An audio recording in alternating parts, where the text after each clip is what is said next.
Halo guys, kembali bersama saya di Gosip Panas. Semalam menerusi satu temu bual pelawak Ali Putih mengatakan bahwa rumah milik arwah abangnya yaitu Abang Boce adalah bukan miliknya dan keluarga maupun milik kakak iparnya Siti Nurhidayah. Susulan kenyataan Ali itu, seorang peguam Sarih Muhammad Sarafi tampil berkongsikan pandangan mengenai kemelu tersebut.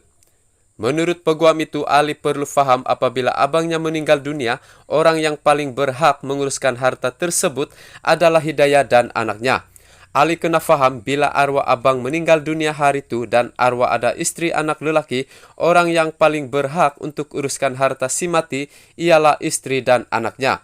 Cumanya dalam situasi ini Ali pun tahu anak lelaki arwah abang masih di bawah umur. Mengikut undang-undang kita ada mesti lantik pemegang amanah untuk menguruskan harta bagi pihak si anak itu.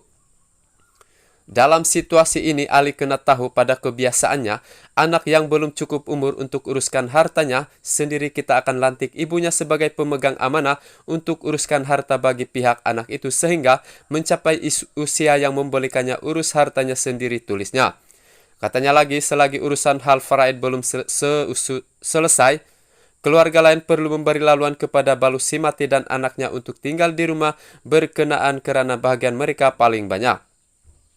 Ali juga kena tahu walaupun urusan faraid masih belum selesai, Ali kena bagi laluan kepada balu si mati dan anaknya untuk tinggal di rumah tuh sehingga urusan faraid selesai. Sebab apa? Sebab mereka berdua waris yang paling banyak mendapat bahagian dalam harta si mati. Bahagian mak pula bagaimana? Ali jangan risau karena bahagian mak tetap ada dalam harta arwah abang itu.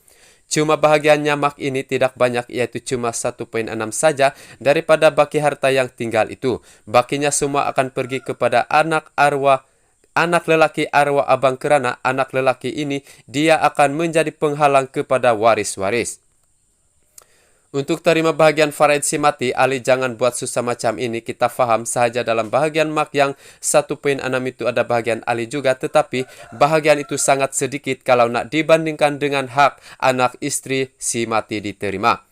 Ibarat kata kalau rumah itu dinilaikan berjumlah Rm 1 juta, bahagian mak cuma kurang lebih Rm 166.000 sahaja dan bakinya semua ada lagi sekitar Rm 834.000 akan pergi kepada istri dan anak si mati. Ini cuma contoh kiraan sahaja Ali nak tentukan nilaian terkini harga rumah itu kena guna khidmat penilai hartana bertauliah, jangan kita memadai pula buat nilaian sendiri, tulisnya.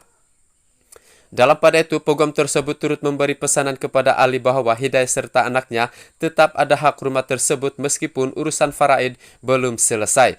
Cuma nak pesan kat Ali, walaupun urusan faraid masih belum selesai, rumah itu tetap ada hak si balu dan anak arwah abang untuk tinggal sehingga selesai urusan di mahkamah, sebabnya Allah dah bagi tahu dalam surat Al-Baqarah. Sementara itu, program itu turut meluahkan rasa kasihan pada balu dan anaknya sehingga keluarga rumah tersebut sedangkan mereka ada hak untuk tinggal di rumah berkenaan. Ali baca tak hadis Nabi ini, kasihan balu dan anaknya sampai nak kena keluar dari rumah arwah sedangkan mereka berhak untuk tinggal di situ. Berkenaan arahan mahkamah mengarahkan Ali untuk bayar Rm 60.000 itu, kes lain dan Ali kena selesaikan segera sebab perintah dah keluar. Jangan tangguh-tangguh takut nanti kena contempt of court pula. Senang cerita macam ini Ali. Kita semua faham sahaja Ali nak uruskan bahagian mak dalam harta yang ditinggalkan arwah abang itu. Cumanya dalam situasi macam ini ada baiknya Ali coba kendurkan sikit ego itu dan harmonikan kembali silaturahim yang dah keruh disebabkan isu perebutan harta ini. Nak cerita bab harta ni Ali, kalau bagi setinggi gunung Everest pun takkan pernah puas manusia ini. Tapi silaturahim ini, kalau kita jaga dengan baik, insya Allah akan membawa kita sampai ke surga. Tak perlu panjang bicara sangat, jumpa semula kak ipar itu, minta maaf kemudian mulakan semula secara muafakat untuk selesaikan pembahagian faraid si mati selesai masalah, tulisnya.